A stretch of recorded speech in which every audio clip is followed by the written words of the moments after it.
Welcome to RetroBytes. My name is Brian, and this is the show where Sam, Alan, and I will just talk about video games and life. And on today's show, we are looking at the news. Our nostalgia of old games. Is it an homage or just a ripoff? We break out the wheel of discussion, and we talk about this year's Game Awards.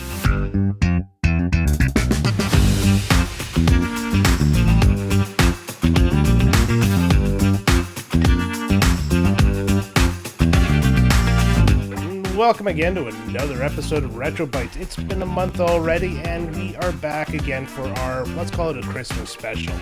Not that we're doing anything very Christmassy here, it's just that it is Christmas, and it's what everybody else does. With me, as always, are my two amigos, the British guy and the American, so neither Spanish, Sam and Alan. Sam, we'll start with you this week, or this month. How are you? I'm doing okay. It's cold here today. It's right in the middle of ramp up to Christmas, so things are good and stressful sometimes here. But you know, once we get into 2025, things will start to feel better. Days will get longer. It'll get real cold and then it'll warm up. I don't know. I feel like I'm just talking about air temperature. How's your fridge today? Is it running? Is it running? Go catch it. Oh. Yeah, I mean, slow your roll there, Sam, because, you know, Christmas is still coming. That's awesome. I need me some mince pies, whiskey, and Muppets Christmas Carol. God, I gotta watch Muppets Christmas. Where's my list of movies? Oh, that is our traditional Christmas Eve Christmas movie. So we've got I was to say we've got to get through a whole lot more before we get there. Yeah. I'm not one of those people that sticks to the theme of the month. I just watch when I feel like watching it. So I've watched Christmas movies in May because I'm crazy like that. No, get you, the rebel. Yeah, exactly. It's just like I just want to watch something with snow and happiness. Yeah, the rebel without a clause. Ooh, that's the I'll next. see myself out. Yeah, I was gonna say that's the next Santa Claus sequel. Come on, Tim Allen. There you go. We're waiting for Rebel Without a Clause. Oh, I think he's gone the way of no longer doing movies. Yeah. Which is what happened to that guy? I don't know. Well, he kind of had a TV show. The TV show ended. He tried to make it more like Home Improvement, except for with daughters, and then he just disappeared. Oh. Well, if you're listening, Tim, make another Santa Claus movie. Or else. Yeah, or else we bring the cocaine back and off to jail with you again. Wah. Alan, actually, Sam, we're not done with you. What have you been playing? No. You just, you must be tired, man. You just finished work there. You sound exhausted. Do I really? Oh. Oh, yeah, you're just kind of not as energetic as you normally are on the mic. Well, sorry. Anyways. Excuse So there we go. Now we're getting back me, up. Excuse the princess. shit out of me. Yeah. Sorry if I'm trying to, motivate you. Yeah, Silent Hill 2, we've been chipping away at still. We are in if you've played it before, we are in the Labyrinth, which is just after the prison, which was fucking terrifying because with the new updated graphics, the darkness just absolutely eats any light that you put into it. So you've got that little flashlight. It just does no fucking good. It's like the deepest, richest darkness I've ever seen. And it's fucking terrifying. I think, yeah. So the darkness, I'm trying to remember now, Silent Hill 2. So that's, I want to say you're on the way to the lake and you've just basically gone down. Endlessly down. Yes, it's so crazy because it's like, how many fucking holes is this guy gonna blindly jump into? Well, once you've jumped down one, you're not going back up it. You might as well just keep jumping. Well, yeah, I mean, you carry that success forward. You haven't died yet. Well, I've died several times, but, they let you, restart or whatever. That's nice of them. I've died so many times for you. What's it? Mary is who you're looking for. Yeah. We've died so many times for you. I kind of feel the scales are even. What else am I playing? Not much, honestly. It's been pretty busy, but I've been chipping away a little by little at Xenogears, and I hope to get a little more time in on that tonight.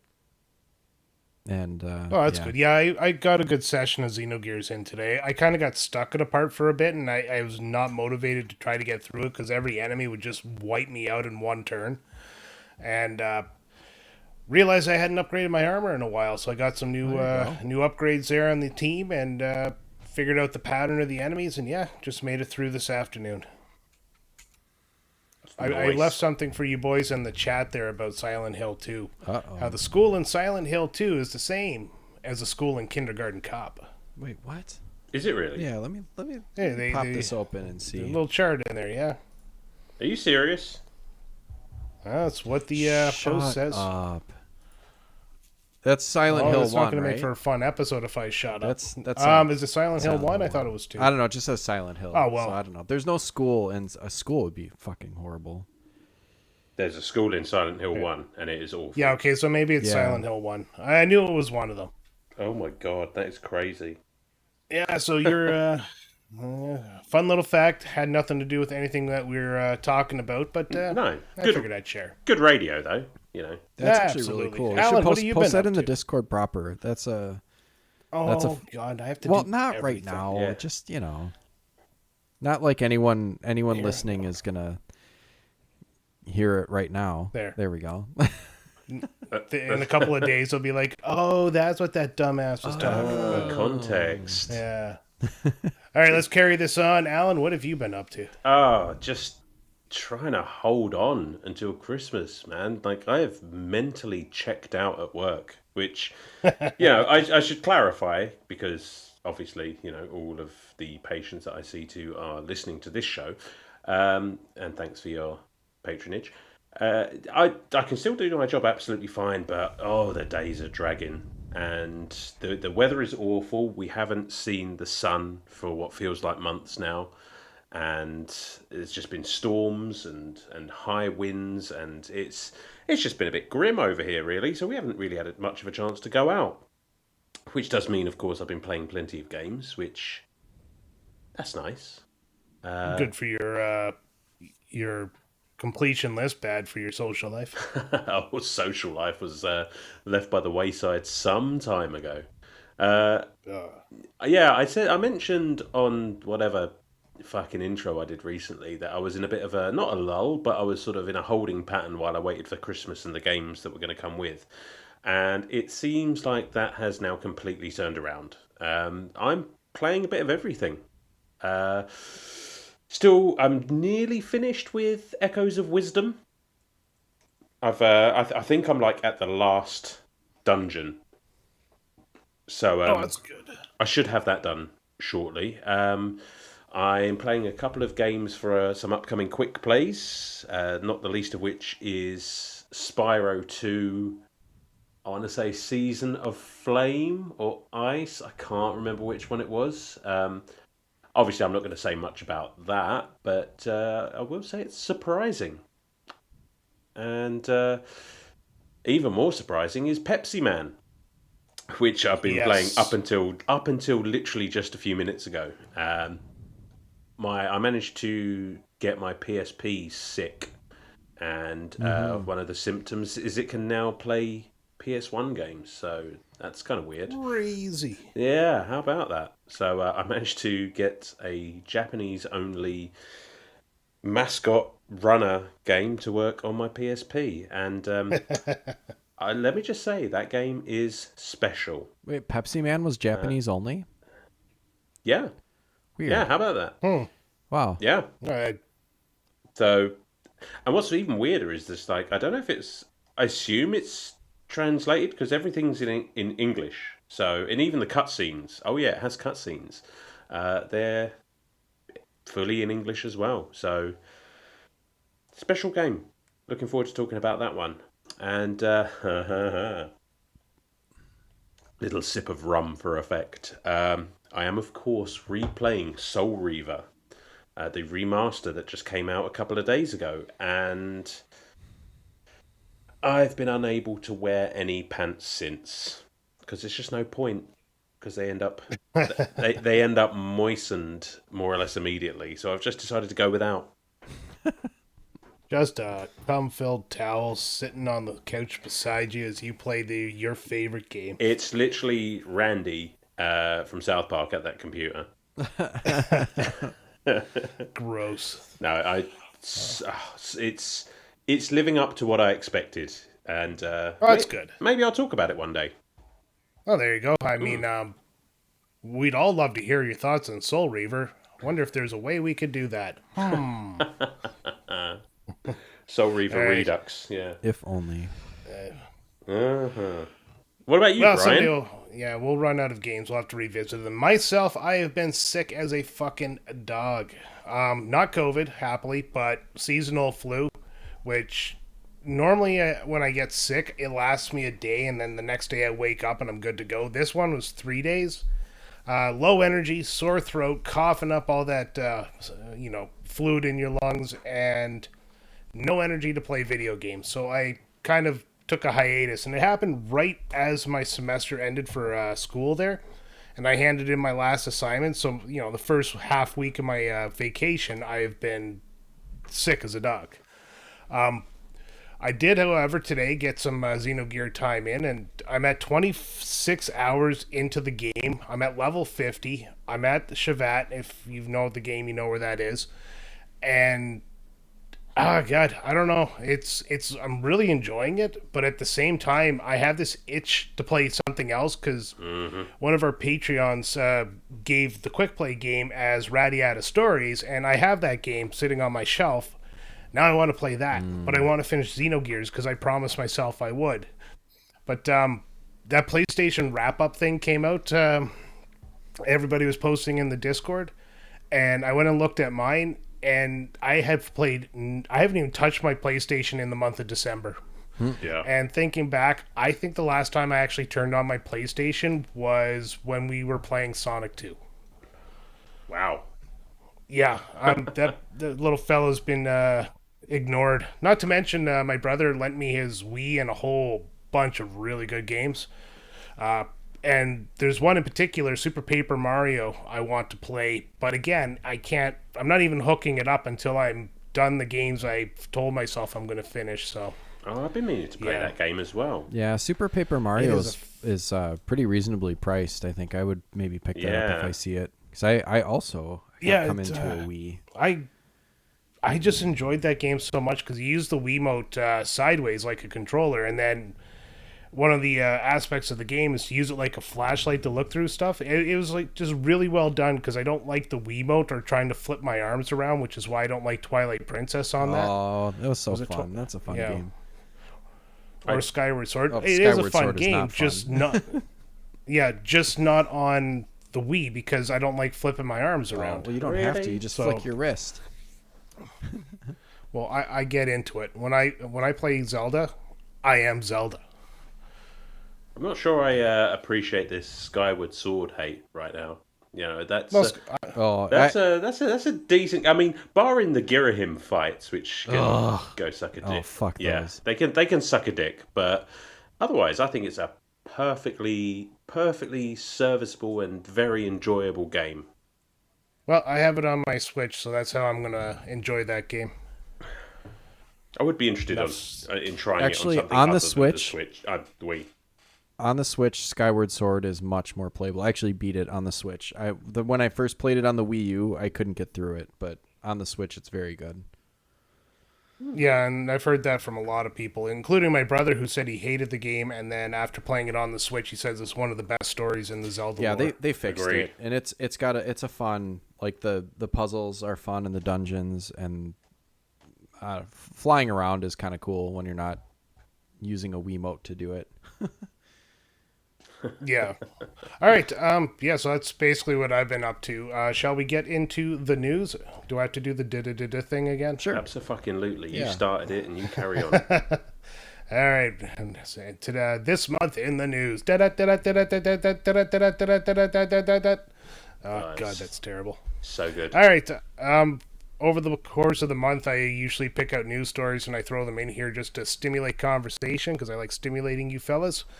And first story goes, Kadokawa has said, oh Jesus, bad English. Kadokawa says Sony has informed them of their intention to buy them. So the company that is the parent company to FromSoft. So the Kadokawa Corporation, the parent company to FromSoft and Spike Chunsoft, has confirmed receiving a letter of intent from Sony to acquire shares, but clarifies it has no final decision has been made. The announcement, signed by CEO Takashi Natsuno, fuck Japanese names, and published on Kadokawa's website, follows reports on Reuters that Sony and that company are engaged in acquisition talks. As I go with this, Sony has actually fired out a letter that they do intend to buy them, since I haven't updated this because I'm lazy. Anyways, their extensive portfolio includes From Software, known for the Dark Souls series, Elden Rings, and Spike Chunsoft. They developed Dragon Ball Sparkling Zero, so those will become Sony property. Oh. Other subsidiaries include acquired co-developers of Octopath Traveler 1 and 2, and Gotcha Games, creator of the RPG Maker series, which if you've never used is actually a fun little tool. I have a couple of them on my Steam account.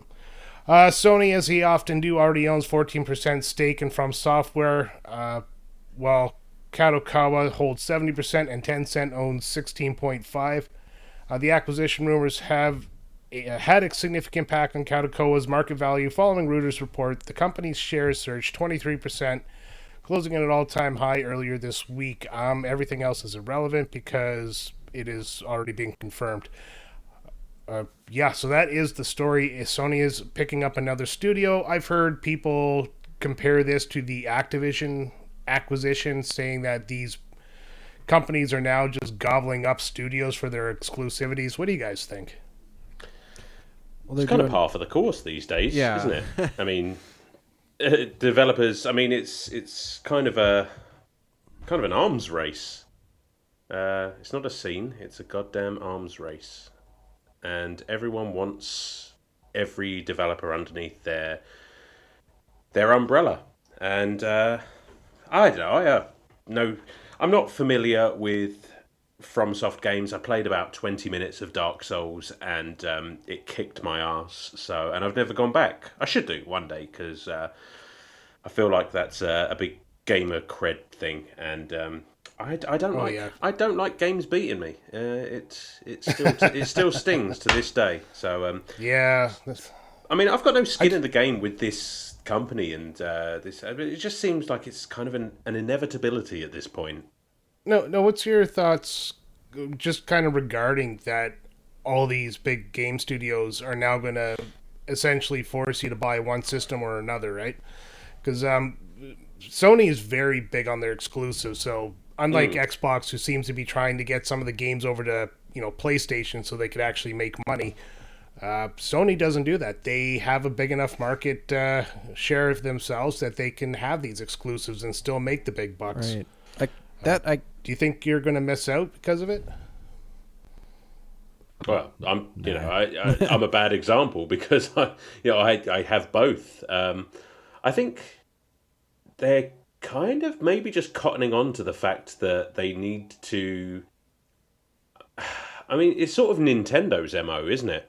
It's just like have all of these IPs that you can't get anywhere else, and people will flock to your system. I mean, that's been proven, and I think they're now just sort of catching on. And it just consoles aren't really doing it anymore, so games have to carry the weight of an entire company. Do you know what I mean? It's like we've just watched Xbox snap up all these studios. I'm surprised it hasn't happened more with Sony. I mean, there was that talk about them potentially acquiring Square Enix at one point, right? And then I don't know if that's fallen through or if that's probably still being discussed. But I mean, they don't have. Sony has always had characters or franchises that are associated with them, but aren't necessarily, they might have first party support, but they're not, like, Sony is not a game developer, right? Well, they technically are. Yeah, I was going to say, because, I mean, haven't they, like, developers like Insomniac and what have you, I mean, they're more or less, like, PlayStation owned now. I think they're all part of. Yeah, well, they have PlayStation Studios. Yeah, exactly. Which is where yeah. all these companies fall under. So I think they've been sneakily doing it for a while, but whereas Xbox going out and looking for all of these developers is big news because they are going far afield to look for them. I mean, PlayStation is kind of sort of just bringing their friends closer. The way I've always seen it, and this goes back to when Xbox entered the console market, they came out with an open checkbook and started buying up studios. Like they bought Rare from Nintendo when Rare was hot with Nintendo. And that's, to me, Microsoft's MOs. They buy these studios and then they peter out. And, like, quite honestly, I know Rare has some good games now, but they're just like a shell of what they once used to be. And then you got Activision, Blizzard, and Bethesda, and those two big, huge companies. And we're in a period where Xbox really isn't getting that killer app on their system, where Sony buys these small studios and then invests in them, and over time they start building these magnificent games. So they've invested years into Insomniac, and they went from what's that game with the electric arm guy? God damn it, I can't think of the name. Anyways, their first game, and then Insomniac now creates what's their big game? I'm thinking of the right company. Insomniac. So Insomniac did Spider-Man. They did Ratchet and Clank. Oh, that's right. I think they got. Ratchet and Clank. I don't know if they started off with Spyro, but that's like one of their early, I think. Yeah, franchises. But I was thinking of the Last of Us developer. Who's that? Naughty Dog. Naughty Dog. Sorry, Jesus Christ. Fuck. Sorry, I've had Insomnia in my mind, and anyways, long story short is, Naughty Dog. They started out with games like Jack and Daxter, and then they got the Uncharted series and really developed these beautiful story-based games. And of course, everybody just fawns over The Last of Us. Not Brian, apparently. The way you said that. I don't know. Well, I played Last of Us finally, and it's okay. Yeah. It's just I don't get the hype over it. Everybody else loves Last of Us, not me. Yeah, exactly. Man, Insomnia and Naughty Dog. The category we were looking for is things that prevent me from sleeping. All right. Anyways, I've cooked my own train of thought on this. I'm just going to sum it up. Microsoft buys big studios to get big games, to get market share. Sony seems more like they invest into their smaller studios and turns them into big studios. That's my perception of the two. As long as they're not going to buy them up and then just kind of absorb them and shut them down, which kind of feels like what Microsoft has been doing for a lot of these.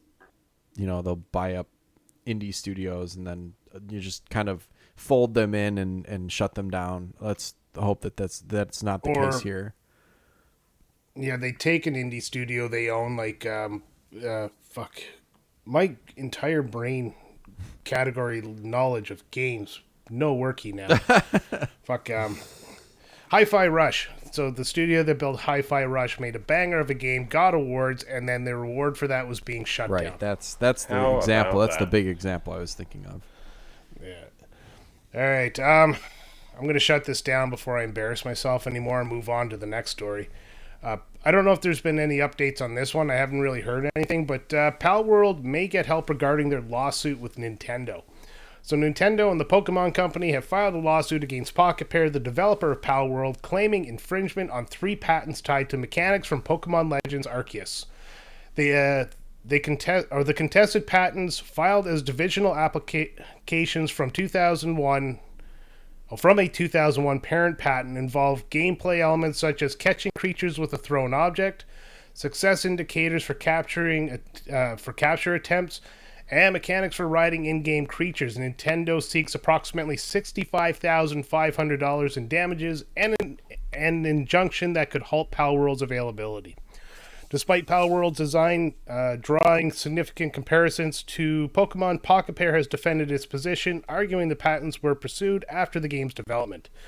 The case has stirred debate, with experts noting potential complications from prior art, such as 2016 GTA 5 mod featuring similar mechanics that predate the patent filings. If acknowledged, this could weaken Nintendo's claim. Since its launch, Palworld has been highly successful, bolstering Pocket Pair's efforts to expand the franchise. However, the lawsuit highlights Nintendo's aggressive approach to defending its IP and the significant threat Palworld poses as a competing title with the comparable mechanics for designs. Weigh in, boys. I don't know. I mean, go on, Sam. I don't know. I'm just kind of sick of hearing about Palworld. I think, like, honestly, Nintendo and the Pokemon Company have to pursue this because it is very similar game style and mechanics and just designs of the monsters themselves. I've heard a lot of them are just kind of straight ripoffs. So you have to, like, to use an example, the University of Wisconsin, we have like a logo that's like, it's called the Motion W. So it's a W for Wisconsin. And then also Bucky Badger gets used for a lot of stuff, just like advertisements and small businesses and shit. And depending on, I think, how it's used and stuff, like, the university has to go after anyone who uses their logos, because if you don't do that, then you set a precedent that it's okay to use them. Like, basically, you have to pursue it.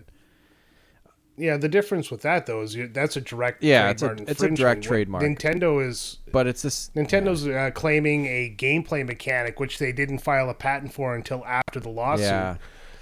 That part... Or after Palworld came out, is, something they should be compensated for. It's shady, but definitely, like, it's one of those things where, like, if you don't take action, then you are leaving yourselves open to be endlessly replicated. It is a threat to Pokemon as a business, and it's a huge business. So I don't know. I get it, and it's also try stupid. Making a better game. Yeah. Well, but no, it's like, why? I'm gonna jump in here real quick, Alan. Sorry. Yeah. But it is just kind of like, why should we, cheer on Nintendo for suing absolutely everybody over every little thing now, because they become the company that's litigious on everything. Right. So Palworld came out. Palworld is a lot like Pokemon. There's not a lot of left and right on a game where you catch monsters. It's like, think of another mechanic you can use to perform the same action. Not really a lot you can do. I've played Palworld a little bit. I've played Pokemon Arceus. Neither are my thing, but I did not see a lot of similarities in them besides, you're in an open world chasing monsters. So yeah, I don't know, but that's the other thing is, like, they don't go after Capcom for Monster Hunter, but Monster Hunter must be different enough that because you're not actually capturing monsters and using them for, I don't know, there's Monster Rancher too. Like, I mean, the concept exists in various formats in other games. They didn't go after Michael Vick for having two animals fight each other while people cheer on. I mean, they should have, because it's a direct ripoff of Pokemon. I got to use a Michael Vick reference. Yeah, hooray.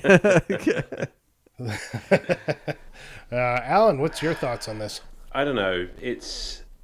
I can kind of see both sides of the argument, but I think this is news more or less because Nintendo is so known for this sort of thing.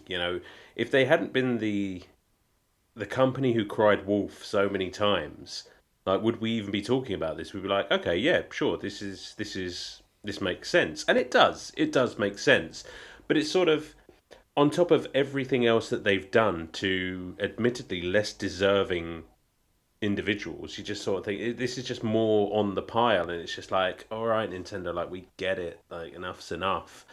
I mean, I've not played Palworld, but even just looking at the screenshots, I can see some similarities, but it's just like, well, surely a bit of competition is a good thing. I don't know that I agree that Palworld will hurt Pokemon, being the absolute juggernaut that it is and has been for the past 30 some odd years.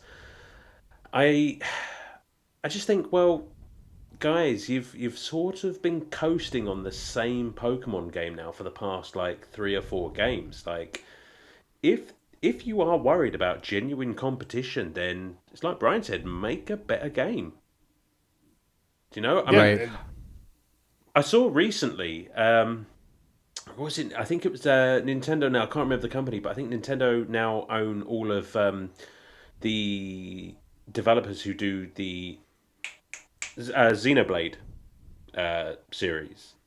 And there's been talk of they could use the Xenoblade engine to make a Pokemon game. I'm just like, fuck yeah, do that. I mean, if you really make, because everyone wants that next gen Pokemon game that's just gonna do for Pokemon what Breath of the Wild did for Zelda, and we're close. We just haven't got it yet. So maybe stop fucking around, Nintendo, and look at this as some healthy competition, and just pull your finger out. Yeah, I think my biggest problem with this whole thing is they're only suing for $65,000, which is less than they've been suing people for emulators and ROMs and all that kind of stuff. But the biggest thing they're suing for is to prevent competition and stop Pal World from being released. That's some honky tonk bullshit. It's only $65,000. Yeah.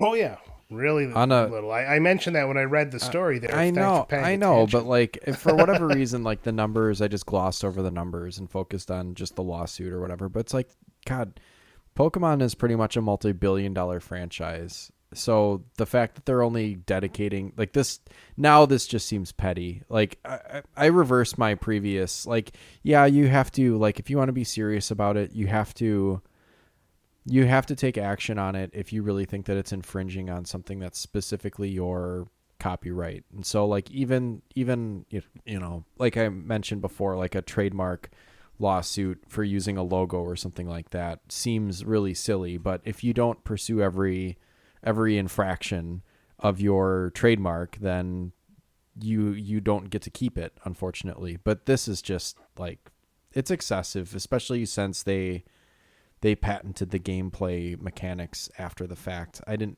know. That was another detail that I forgot about. Yeah. Kind of slimy. Right. Well, you know what else? Like, Nintendo, you have Nintendo money. I don't know, just fucking buy them or whatever. Put the game out yourself. Like Sony and Xbox are doing. Just yeah. I don't know. Just buy them and shut them down. Fuck.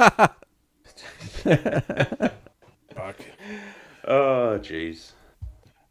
And if that doesn't work, just convince Microsoft to buy them. You guys probably already said that, but I had a moment where I disappeared into myself. Anyways, 2016 3DS platformer Kirby Planet Robot. Oh God, Robobot.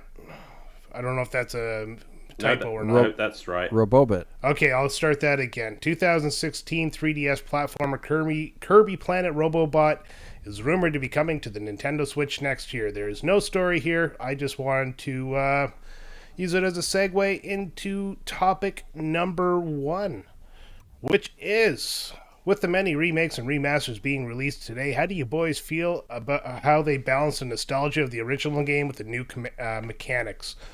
And I'm going to let Alan go first because you are actually playing a remake or remaster of a game that you played recently, so you have a very, very fresh take on this. I certainly do. Before I did that, though, you glossed over this Planet Robobot story, but like, yeah, it's part of the topic. I know, but you had this really interesting question in there. I'm looking at it right now. Oh. What 3DS game would you like to see brought to the Switch? And I thought of this and had an answer, and you just glossed the fuck over it. So I'm going to take... I completely missed it because I was like, I didn't write a story. That's probably just some yada yada crap. No, well, it's Dream Drop Distance, Kingdom Hearts. Thank you very much, Brian. That's what I'd bring to Switch. Fine. I'd bring Legend of Zelda Link Between Worlds, yeah, but for sure. Whatever. Fuck, I mean, if this is coming to the Switch next year, is this coming to the Switch as it stands now, or is it coming to a potential Switch, whatever the next Switch is? Because I don't know what I don't know what kind of. I've never played this game, so I don't know what kind of like 3DS dual screen mechanics came into play with this game.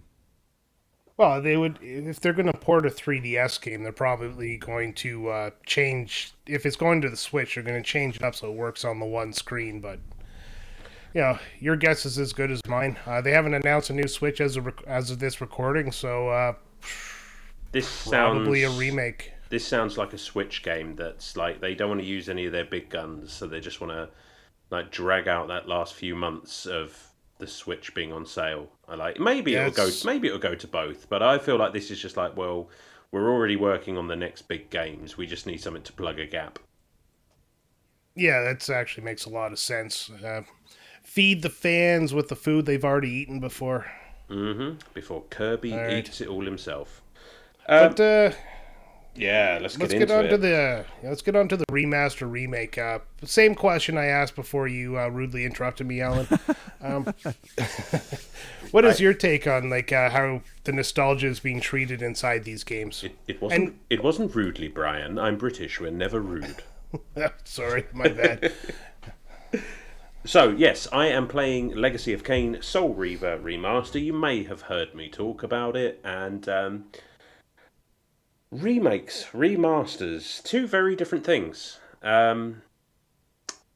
I obviously consider the remaster, it's no secret, that's the easier one to do. And it all depends, I think, on how old the original game is. Now, something like Soul Reaver is, as we've discussed, a PS1 game, and it shows. It's still very advanced for a PS1 game, but a good remaster should always just take the game that you loved and just clean up just those few little things that sort of annoy you. Because when I started playing Soul Reaver, the first 3 seconds, and I messaged probably both of you about it. I think I was very excited about having the camera on the second analog stick, and it's just little things like that that really, really make a difference. And where you are just polishing up something that is already fantastic, then you don't really have to do much work to preserve the nostalgia. Because it's already there, you're just giving it a fresh coat of paint. Yeah. One of the other games I played recently was Resident Evil 4 Remake. Now that's a proper remake, though, isn't it? It is and it isn't. And I thoroughly enjoyed both. Both absolutely fantastic games. And, there are differences. But I'm like, I don't know that the remake was entirely justified and that it makes enough difference of itself to be actually called a remake. I mean, sure, it keeps the nostalgia and has all the beats that you're used to from the original game, but it's just like, kind of, sort of feel like I'm playing a game that was already perfect. And, just to waffle on a little bit longer. Well, I mean, Resident Evil 4, either one is perfect. Just magnificent games. And then you look at Final Fantasy VII and the remakes. Now, those are remakes. Yeah, that's an absolute reimagining almost. Absolutely. And while I won't go into any spoilers or what have you, they do some very, very interesting things with the story where there's just enough of the old game that you feel at home.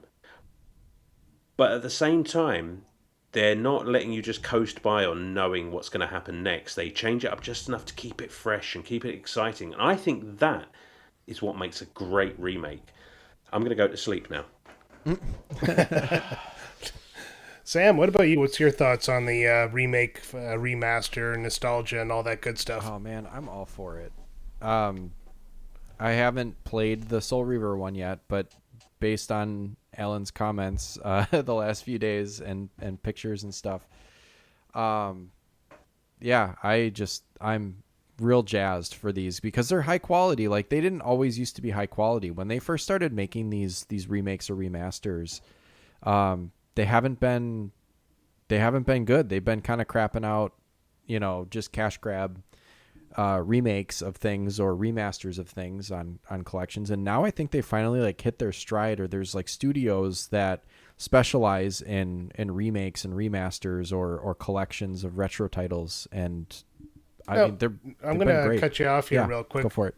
Collections. Do you think the game should be touched up, or do you think the game should be left as they are? Because you're getting a bunch of games inside of one. Touched up is fine, but if you use the example of like the Ninja Turtles collection, they didn't touch those games up, and that's kind of part of the charm. Or have the option to toggle between the two. Like I think they did that for some of those Turtles games where like you could clear up some of the lag or the flicker in the original Turtles on NES. But you could also leave it in and get the original experience. I think both work. Okay. I just kind of want to get your thoughts on that, but yeah, go on with your thought that I just completely derailed. No, that's it. I mean, I playing Silent Hill 2 remake is just like that's how the remake is supposed to be, or like even Final Fantasy 7 remake. Not everyone. I don't love it. It's good, and it's really. I mean, it's good. It's just not my style of RPG, but I miss the turn-based style, but I understand that's not where the world is headed. So, I mean, as long as they're high quality and they're putting effort into it and the right people and the right studios are involved, then yeah, you keep remaking and I guess re-releasing these games, because it helps with game preservation and for people to be able to play this stuff, and I don't know. It's all around. It's just been better. Yeah. I don't know. I'm kind of back and forth. I was just kind of thinking as you're talking, and then I really can't come up with a definitive position on remakes and remasters. Final Fantasy VII, you mentioned. Love the remake. I do love the original, too. So it's a different enough game with the same-ish story, because like Alan said, there's some stuff to keep it fresh. But, for me, that's a great remake. Resident Evil 4 doesn't interest me because, well, first, I don't really play Resident Evil games that often, but the remake doesn't interest me because it just feels like it's the same thing with prettier graphics. And that's fine. Last of Us Part 1 remake I felt was unnecessary. Mm-hmm. There's a period as well where I believe games should not be touched. The 16-bit era pixel graphics, Genesis or Mega Drive and SNES games do not need to be remastered or remade. Everybody talking about a Final Fantasy VI remake in the style of Octopath Traveler. I don't want that. I don't want a Chrono Trigger made that way. These games are beautiful in the way they are. They don't need to be gussied up with bloom effects and overlighting to make them look all fancy, semi 3D. But I don't know if I agree. Well, that is your choice, and it's my time. So you hold that in. Anyways, there's other games, so PS1, PS2 era games, or in GameCube especially, where the remakes are absolutely necessary because, like Alan said with Soul Reaver, they've updated the control scheme to be more modern, to make it more fluid. The stuff they've learned over the course of the last 20, 30 years are being applied to these remakes, and these games were fantastic then and even better now. But, yeah, I don't know. It's like I just have no... I'm part of the problem, so I buy these games all the time, so I'm not going to sit there and say don't do it. Is it a cheap way to get money? Sure, but games are getting expensive, so getting a little extra money the easy way, absolutely fine. Yeah.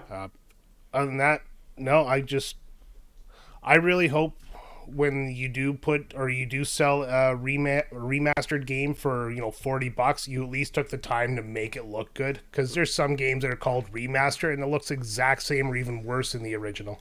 Yeah, for sure. And that's my thought. But yeah, I mean, consider going back to your point earlier on that I was holding in for all of this time. Super Mario RPG. No, leave it as it is. Oh wait, they didn't, did they? They did remake it. They remade it. They remade it, and we never got Super Mario RPG over here. So it wasn't until the remake I actually got a chance to play it. And I mean, yeah, they remade it, but they still kept the kind of isometric. They didn't turn it fully 3D, which is good because they maintained that original gameplay and made it look better. Yeah, but they added cutscenes and stuff like that, which is awesome. Yeah. And what? Yeah, yeah. And what we need to remember is that these remakes don't supplant the originals. Like you can just, as you say, like you didn't play the Resident Evil remake, and it's just like, well, that's fine. You don't have to play them, but if Yes, I do. Do you? Well, No. then I expect a Resident Evil episode in the not too distant future. That's why I have to play it. But yeah, it's as long as they're not churning out so many of these to the detriment of like new, fresh IPs. I'm all for it. And if they use, like you say, if they use that money to then revive a certain long dormant gothic vampire video game series, then I'm all for buying the remake. I'm all for supporting that in the hope that I get another game. Yeah, no, I'm all on board with that. I mean, absolutely perfect opinion of it all. I am, yeah, I don't know. I'll never have a definitive answer on this because some days I'm just like, why are they fucking remaking this? And other days I'm like, oh my god, they're remaking a game. God, I should be a politician with how much I waffle on this one. Yeah. All right. I'd vote for you. I'd vote for you. Thank you very much. I might not. I'm going to sleep with some of my coworkers. I probably wouldn't. Anyways, yeah, you probably wouldn't, you backstabbing bastard. You're probably going to run against me. Any last thoughts on this topic before we move on? No, just give me more. No, I'm good. Give me more remasters. Yeah. Especially like I didn't even mention the go. Dragon Quest III remake that looks beautiful. Like just give me all of that. Yeah, again, I don't Yeah. think it's either that one or the first couple we didn't get over here either. So I'm definitely going to be checking those out when they come out. If they might already be out. I've no idea. They're already out. Oh, well, there you go. Well, that's something for the list. Well, all right, there we go. The list never ends. Topic number 2. We've all heard of Tencent, the Chinese game developer company that gobbles up other studios and currently trying to gobble up Ubisoft. They're accused of ripping off a game, very specifically Horizon. And if you look at the pictures online, the evidence is damning. The topic of discussion is, where would you draw the line between stealing a game and paying homage? Because there are games that use stuff from other games, and it's perfectly fine because you can tell that it's kind of celebrating the source material. Are they fucking kidding with this shit? Did you just look up the pictures? Yeah, what the fuck? That's just like All right, what erasing. am I looking for? It's just like, okay, I just googled Tencent Horizon ripoff and it came right up. Like, talk about it's called Light of Motirum. Yeah, it's called. I just erased the title and wrote a new one on it and turned it in. Those are literal robots from Horizon. Yeah, like look at that giant. Pretty much. Look at that. It's like they forgot to Photoshop out the giant Strider in the background. Like, what the fuck? Is that Aloy? It looks exactly like what the That's fuck. Aloy. Yeah, fuck that. No, they should. All right, somebody call up Nintendo's lawyers. I have some questions. Like, I need to see, what they think of this. No, what's that popular game that came out? Oh God, free to play RPG. Everybody goes wonky over it. Why is my knowledge of video games completely blank? I think my brain is still on reboot mode from being Did you sick. take too hard of a shit? Just literally shit his brains out. Why did you sound possibly. so British there? I don't know. Did you take a shit? I shit his brains. Did you out. take a Did shit? you take too hard of a shit? Oh man. Oh, I thought I said it. That is. I mean, I was ready to sit on the fence about this shit until I looked these photos up, and that's looked the photo up and the fucking- fence post went right up your ass. yeah, Genshin Impact. absolutely. Sorry. Oh, Genshin Impact. Going back, yeah. Genshin Impact, when it first came out, was accused of stealing assets from, or copying assets from Breath of the Wild. Like, it almost looked like a carbon copy of Breath of the Wild. Yeah. I mean, So, there's copying assets, and then there's there's this. everything. It's like how the game plays, right? If it's going to play exactly like Horizon or Genshin Impact had pretty much everything that Breath of the Wild had. It had glider, you climb up the sides of mountains. You had a stamina wheel. all that kind of stuff. And it's at some point you're no longer, borrowing mechanics to make your game better and paying homage to the original. You're just straight up copying what they did. Yeah, I think where is the line between stealing a game and paying homage? This is very definitively on the line of the former. I mean, we all remember. Well, we definitely remember the '90s, and Woo! woo, good fucking times. But there's a lot to be said for how a lot of platformers were more or less the same. Look at Sonic and Mario. Collect coins, collect rings. Hit a block to get a power up.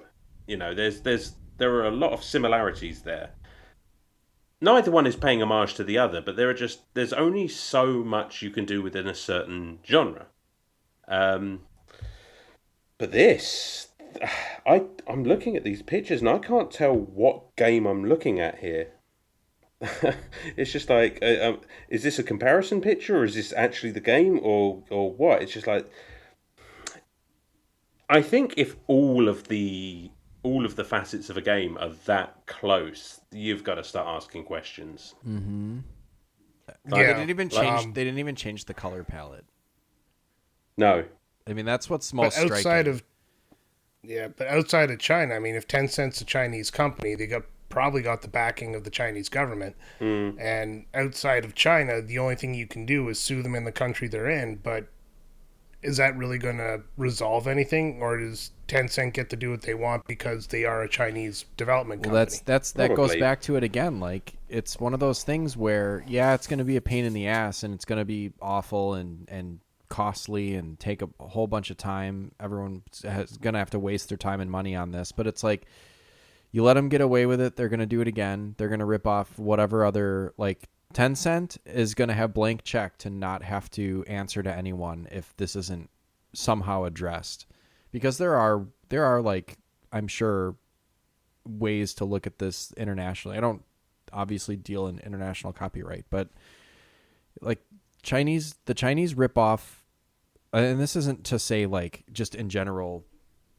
every Chinese company rips off stuff, but like you can see knockoff products coming out of China. It's no secret, right? Like you can go to like a Chinatown or go to China and get all kinds of like knockoff toys and stuff like that.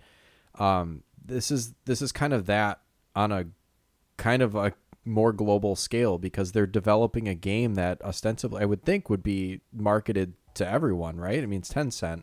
They make Pokemon Unite. They make a whole bunch of like, do they make they do League of Legends. Like they do a lot of stuff that's like mobile games and stuff like that are available all over the world. Like what's to say like, well, it's being developed in China by a Chinese company, so they can copy whoever they want. Like no, that's not gonna fly, unfortunately. No. I know. Like if I were Guerrilla Games looking at these screenshots, I would be pissed. Yeah. No, it's not even. It's just. Yeah, I don't know. It's not even close. It is very close. It's too close. But it's like, no, it's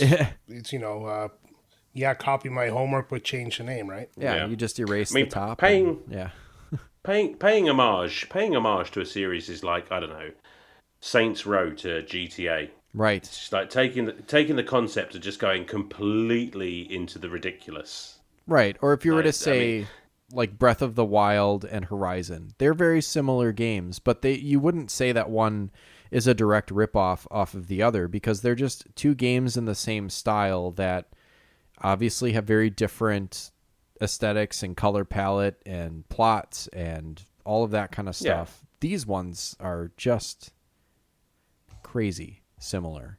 Yeah. They didn't even change it up. I am personally offended. It's almost as if they use like this image here almost looks like AI. You know how like, I mean, you could tell AI to make basically a game or like not a game, a whole game. Well, I guess you could do that too, but you could tell AI to create artwork for something and have it look like this, and this is what it feels like AI would spit out. Like This Yeah, is the for sure. this is the recycled version of Horizon. Yeah. The Wish.com version. Yeah, like they melted it down, they remolded it, and they spit it back out, and it looks almost exactly the same. Like, you can't tell me that that's I don't even think they melted it down. I think they just literally took the original copy and put a coat of like a light blue stripe down the side and called it original. No. It's Sid's toys. They only melted parts of them. And now they're selling it. They're selling it. Yeah. All right. Do you guys want to spin the wheel? Yeah. Let's spin the wheel. Hopefully, I'll calm down a bit. Yeah, and we gotta well, and we gotta take your word for what the wheel lands on because we can't see it. yeah, and while we were talking, I actually spun the wheel to speed things up a little bit. All right. And the topic that came up was favorite multiplayer games. Ooh, Jesus. I like.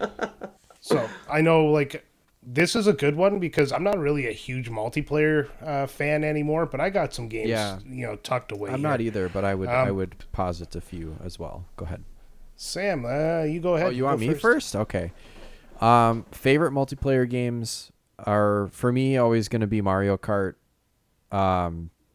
Any iteration, whether you're playing it split screen with pals on the couch or playing it online with pals on your own couch by yourself. Yeah, I'm a big fan of Mario Kart. Also, like, it's been a long time since I've played a shooter, but shooters are great fun. So, like, hearkening back to those GoldenEye, Perfect Dark days, Star Wars Battlefront 2. I was not a Halo person, and I've not played a Halo game before, but yeah. That in that vein, the arena shooter type is always a lot of fun. Yeah, I mean those are really it. I mean, I'll fuck around with Mario Party, but it's not like it's not my go-to, but I do enjoy some Mario Party every now and then. Yeah. Myself, mostly, we had a big Among Us group going in another Discord, and that kind of petered out and died, which is kind of a shame, but we'll get together every so often. We'll play a game. That's always a good time for a multiplayer, especially because it's amongst friends, which means you can be a little more goofy without somebody freaking out on you. Right. So you can make wild accusations. You just do something that, like, completely you would not do in a game of random people. Other than that, Mud Runner, we played that. That's actually how me and you first started talking. Yeah. It was Mud Runner. Snow Runner, actually. We played that together. Was it Snow Runner? Yeah, sorry, it was Snow Runner. Yeah, that game was just dumb fun. We had lots of laughs just driving around, getting stuck in the mud and pulling each other out. It was it was great. It was mostly me getting stuck in the mud, and everyone else had a better truck than I did. Like, put me on your back again and drag me around like a little baby. Oh, that was good times. I've already joked that I'm a diaper baby, so not to us yet, but that's I have that fantasy of being carried around and treated like a little baby. So thank you for helping me realize that, Brian. All right then. That's the end of Retrotopia. I've learned too much about Sam. I can't carry on anymore. Nope. But Sam made boom boom. Sorry.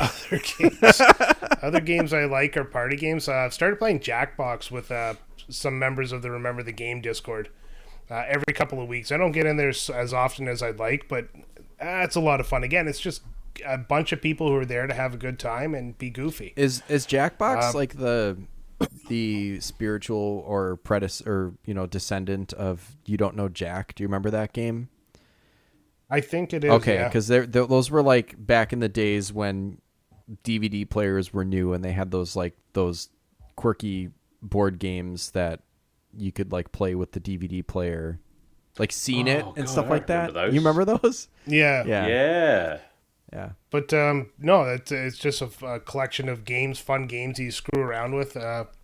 Last time I played, I had a hoot and holler and good time, and unfortunately, the person who was hosting his computer decided to crap out, and well, that sucks. Ruined your good I'll time. go back eventually. They play on Fridays. And finally, the last game I wrote on my little tiny list while Sam was talking is It Takes Two. Oh, such a back good when game. back when I was streaming on Twitch all the time, I actually convinced my wife to join me on Twitch while we played that game together. Oh, that's fun. Nice. And it is a game that demands cooperation, unlike Overcooked, which demands divorce. Yeah, so we had a great time. I'm sad we never finished it, but it just came out on PS Plus, so maybe I'll convince her to play it again. Ooh, baby. Yeah, you should. Sam, have you played that? No, but if it's on PS Plus, you got my attention. You need to. It's so fucking good. Looking like, it so, up on my that- phone. You and the Lady Beagle. Yep. Just Once we finish, honestly, once we finish our Oh my God. anxiety-inducing It's- Silent Hill playthrough. exactly. It's going to be the perfect palate cleanser for after that. Oh my God. All right, Alan, what are you about these multiplayer games? I know you like to play some games with your lovely wife, and I do. I was going to say so the PlayStation Wrapped came out today, and do you want to take a stab at how many hours of multiplayer gaming I played? as Zero. much as me. Ooh, a big fat zero. And you know what? I imagine it'll be the So as same much for as me. literally every other console. I'm just generally not a big multiplayer gamer. I like my single player games. That being said, you all know I've mentioned on here before my sordid history with online Halo and just how catastrophically shite I was at Halo multiplayer. So I won't reopen old wounds. Do you know what I think it may well have been the first time I ever dabbled with online gaming, and that was the multiplayer aspect of Mass Effect 3. And I really got into that. In a big way.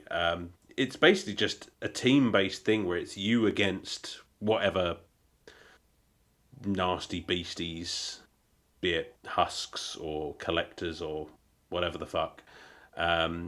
You're all working together, round after round, wave after wave, and your completion of the multiplayer actually had an effect on the main game and the ending that you would eventually get. It contributed to a sort of galactic readiness scale for the final push, and so at first I thought, well, I kind of have to do that because I want to get as much out of this game as possible. But I really enjoyed that multiplayer, and to this day, it's probably my favourite experience with multiplayer with other people. So that was good. But yeah, no, like you said, I do play a lot of couch co-op with the missus. Borderlands, Gears, Halo campaigns, any sort of cooperative RPGs. And they're always a good time. And, haven't ended with divorce yet. But it's gotten close. It's gotten close. It's always my fault. Always my fault. But yeah, she might listen to this. You never know. But yeah, not a big multiplayer gamer. But I don't know. If you guys put together something at some point, I would happily hop online and play with you guys. What should we play? Yeah, we might have to do that. I mean, the time difference makes it difficult sometimes, but you know what? True. We'll abandon our families one weekend and we'll just play video. Yeah, you got to spare 8 hours. Let's play I'm up for StarCraft that. online.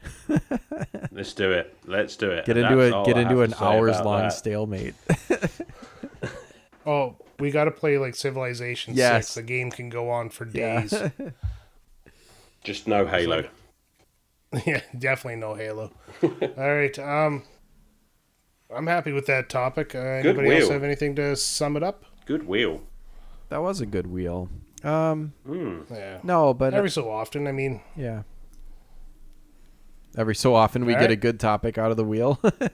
Yeah, I was about to say that, and then I stopped so that you could finish your thought. And we both stopped, and it was awkward silence. And yeah, we were just bumping. Now everybody thinks we're secretly in love. We're just bumping into each other. It's not a secret. It's not a secret. Yeah, but I was gonna say I'd be interested in getting into a little bit more multiplayer is, the Lady Beagle does enjoy the Halos and the Fortnites and the what is it, Dead by Daylight, I believe. No. Shit. What's the one? The horror game. Oh, you better know this, because if she listens and you don't know this... No, it'll be all right. She knows I'm forgetful and is okay with it, which is really nice. I think it is Dead by Daylight. Now I'm second guessing myself, but whatever. There's online games that look very intriguing. I think Fortnite, it looks like a friggin' fever dream. But anyways, yeah, those do appeal to me a bit more now that I've seen some gameplay. There you go. Yeah. All right.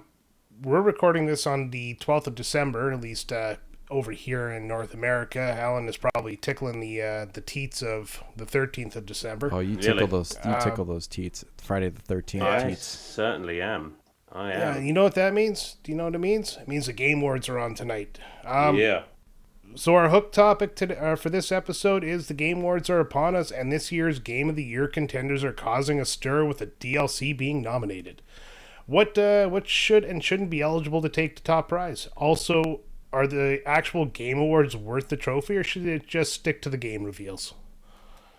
I got the list on the sheet there of the Game of the Year nominations, and the one drawing ire is Elden Ring Shadow of the Erd Tree. Erd Tree. And that's a stupid name. Yeah. It's an Erd Tree. Elden Ring. More like Shadow of the Turd Tree. There we go. You just lost a listener. Oh, sorry. It was nice, Pickle. But going back on topic, because my dinner's ready now, and now I'm hungry. But what do you think about a DLC? Should DLC just be its own category, or should the size of the DLC matter? Because if it's almost a full game worth of material, should it be considered a game? I think it should get its own category, and I understand the argument that maybe if it's big enough, it should get its own category. But no, it's DLC is part of an older game. Shouldn't be considered in contention with other games that came out brand new that year. I think it's kind of silly.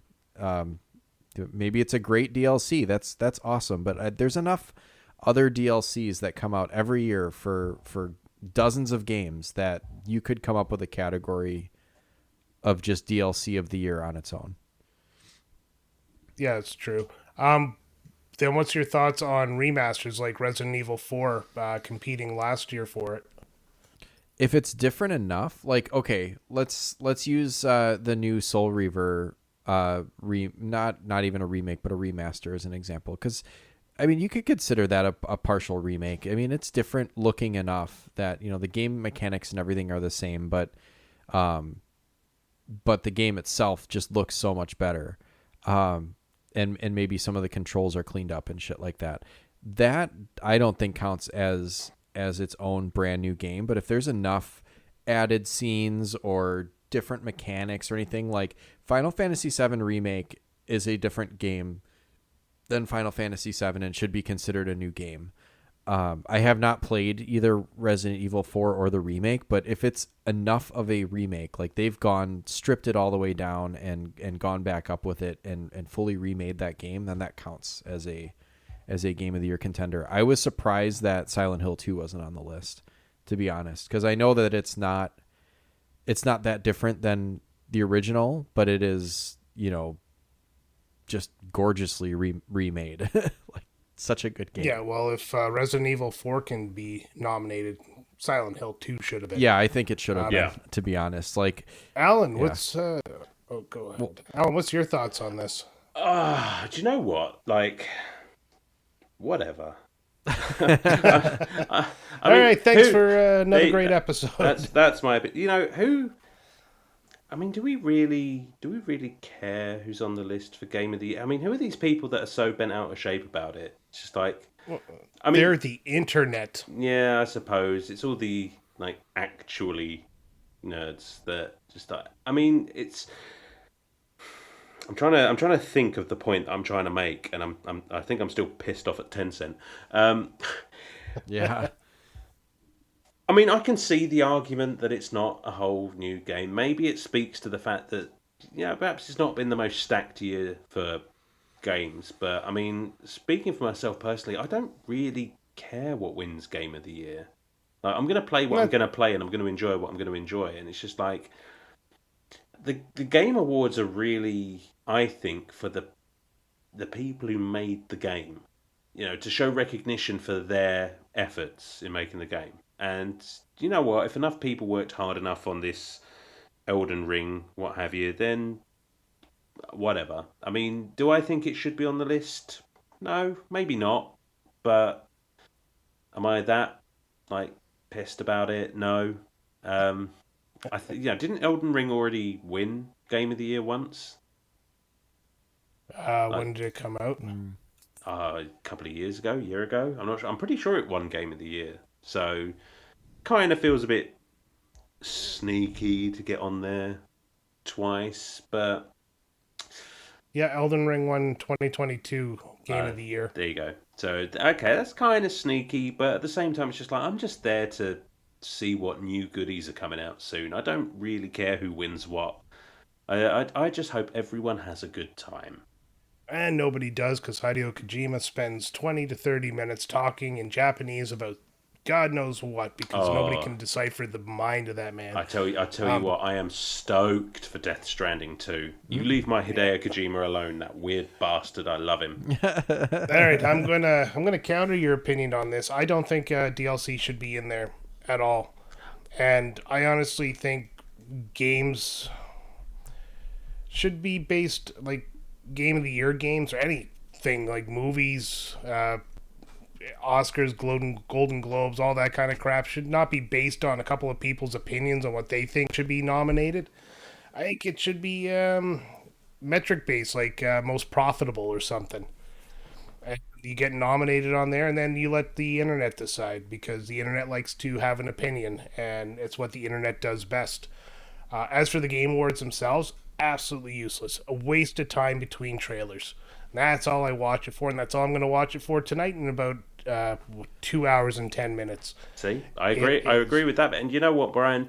My opinion is not strong enough either way for me to just like disagree with you. So, just like, yeah, fine. I agree. I like this, Alan. I agree. Yeah, no. No, I've never liked the Game Awards themselves. Jeff Keighley himself, he just gives me those Predator vibes. Like, he wanted to be king of the nerds, and this is his way of doing it. And I don't know. I still remember the first ones where they were on a channel called Spike TV. Oh, I remember Spike. And yeah, they had the Game Awards, and celebrities were picking up the trophies. It was like, Snoop Dogg is picking up the trophy for the Game of the Year, and it's like, why? Oh, did they not fly in the developers? They just had like random celebrities. Nobody. Yeah, that's lame. Yeah, that's all they did. It's completely arbitrary. And yeah, that was. After that, I never watched it again, and then this version came out, and they had a whole bunch of trailers, and that's all I care about is... Yeah, right. Because this has become the platform for these big reveals of companies that don't do their own showcases. Yeah, and I'm here for it, because there's going to be a Borderlands 4 trailer, and I am waiting with bated breath. And Silksong's going to be announced finally. I guarantee. Is that so? No, I have no idea. Let's hope so. That game is starting to build the hype so high that it'll never be able to live up to it. Well, yeah, they're in danger of that, sure. Here's a question. It's like what happened to Cyberpunk. Oh yeah, Jesus. Go ahead, Sam. Oh, have you guys played anything on this Game of the Year list? We got Astrobot, Balatro, Black Myth Wukong, that Elden Ring DLC, Final Fantasy VII Rebirth, and whatever Metaphor Fantasio is. I've played Astrobot, Balatro, played Final Fantasy VII Rebirth, and my wife played the demo and will be buying Refantasio after Christmas. Oh, that's cool. So, like, what would I was rereading the list for the benefit of the listener, but I wanted to know what your guys' pick would be. Oh, I picked Balatro. You could vote for these online. Oh, can you really? All right. Not anymore. I'd love... Yeah, I guess. It's all said and done. It's a bit late now. Yeah, the votes are in. Hold on, wait! Sam has something to say. When this episode comes out, like, we'll already know who won, I guess. Yeah, it's true, yeah. So I think let's make a prediction. What would be your personal pick, and what do you think will win? Oh, my personal pick was Balatro, but I believe the Elden Ring is going to win just to piss people off. Really? Ugh. All right. Do you know what? I have not played a single one of these games yet. I haven't either. I am about 99% certain that Astrobot is going to be under the Christmas tree in a couple of weeks' time, and I'm really looking forward to playing it. So I am going to pick Astrobot by default, because I played like Astro's Playroom, and that was fucking brilliant. So I can't imagine that this game's going to suck. It does not. That game is brilliant as well. Do you know what? I think a sleeper pick might be that Black Myth Wukong, because that game came out of nowhere and really sold PS5s. It did numbers. So I think there's an outside chance of that one. Yeah, I would say what will probably win is either Astrobot or that Black Myth Wukong, which I don't know very much about, but I've heard the name, and if I've heard the name, then it must be pretty big, I guess, because I live under a rock.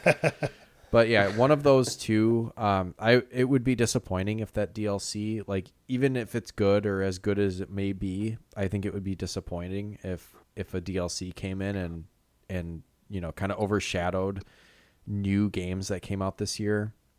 Yeah. Well, that's like Cyberpunk getting the award for best ongoing support of a game when their literal achievement was fixing the game that came out broken. Fuck them. Hey, listen, congratulations. It's more than some of them do. Yeah. Yeah, for sure.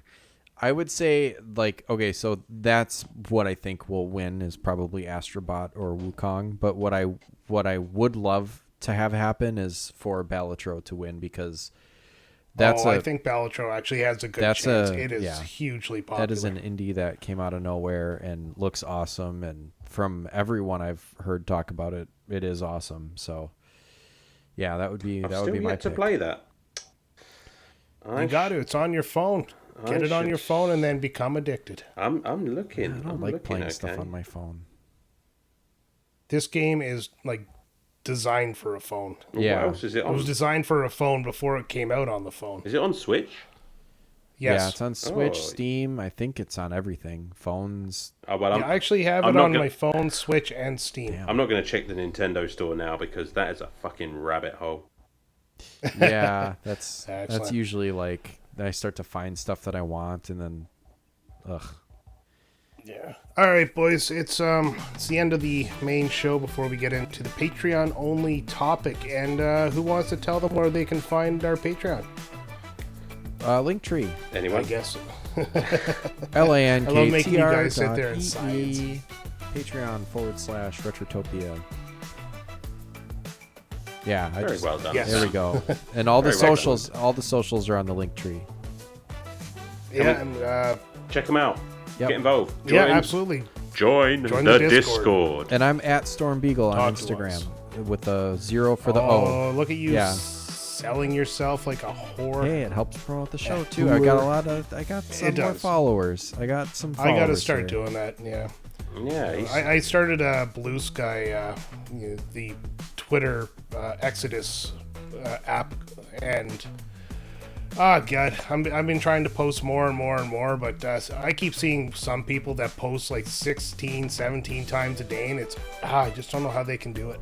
Yeah, I've got step outside. I've got enough to manage with the Instagram. It's just like fuck everything else. Oh. Yeah, you're killing that. Anyways, all right, so that is it for the main show. If you're leaving us now, thanks for joining us. You can always hear the extra Patreon topic if you join our Patreon. But for now, enjoy the Game Awards, enjoy your holiday season, and until next month, keep on keeping on.